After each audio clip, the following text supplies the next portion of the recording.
I want to report that earlier today at 9:12 a.m., the Oklahoma City Police Department responded to a fatality accident involving Mr. Aubrey McClendon.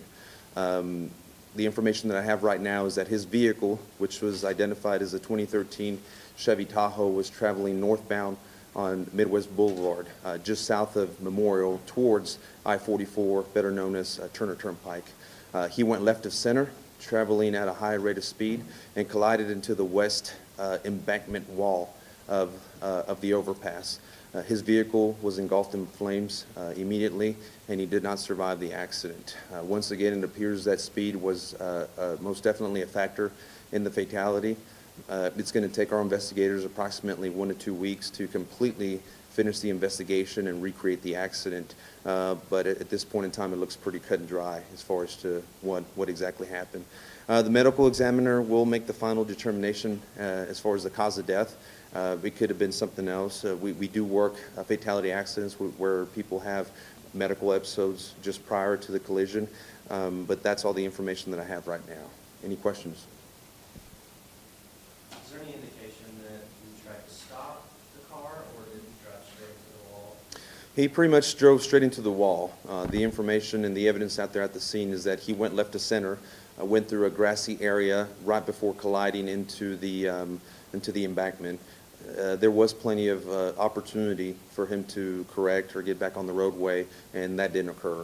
He went straight into the embankment and collided into it, and ultimately died from his injuries, we believe. But again, the medical examiner will make that determination.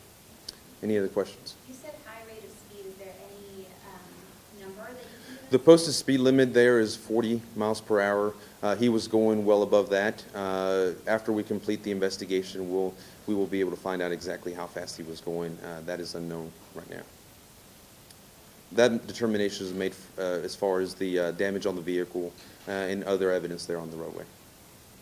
Were there witnesses? Not that I know of. There were not any witnesses. Any other questions? Okay, that's all the information that I have. Once again, the accident report won't be available for some time, but I just wanted to report that Mr. Aubrey McClendon did die of that fatality accident earlier today at 9:12. Thank you. Any idea how fast he was No, at this point, I don't know how fast he was going. We'll be able to determine that when the investigation is complete. Just sort of quick, he wasn't alone, correct? He was alone in his 2013 Chevy Tahoe. going? Is there any indication as to whether there was anything in the vehicle that caused the fire there, or was it just that crash? At this point, we believe it was the crash. I mean, he collided into a concrete embankment at a high rate of speed, and the vehicle was engulfed in flames immediately afterwards. It took quite some time to actually extricate him from the vehicle after the fire was put out.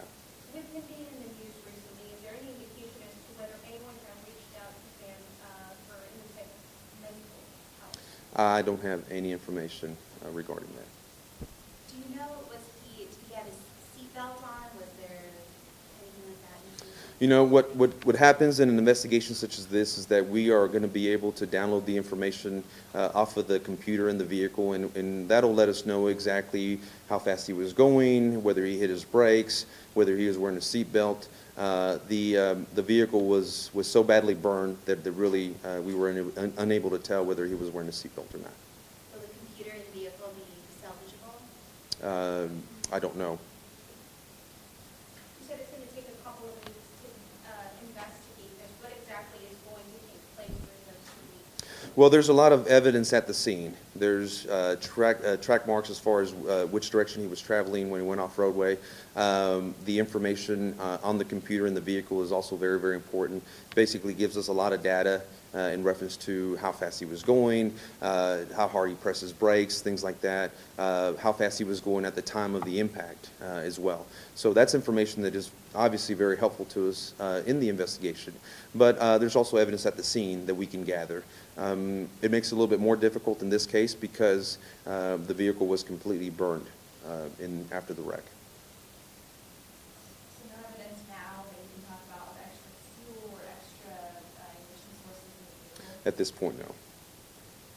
Did a witness call this in? Do you know how long I haven't looked up the cat call information. That should indicate what occurred. But soon after that, once again, the call came out at about 9:12.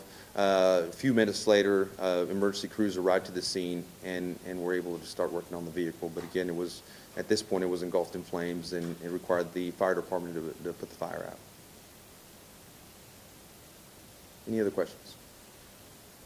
Okay, that's all that I have. Thank you very much.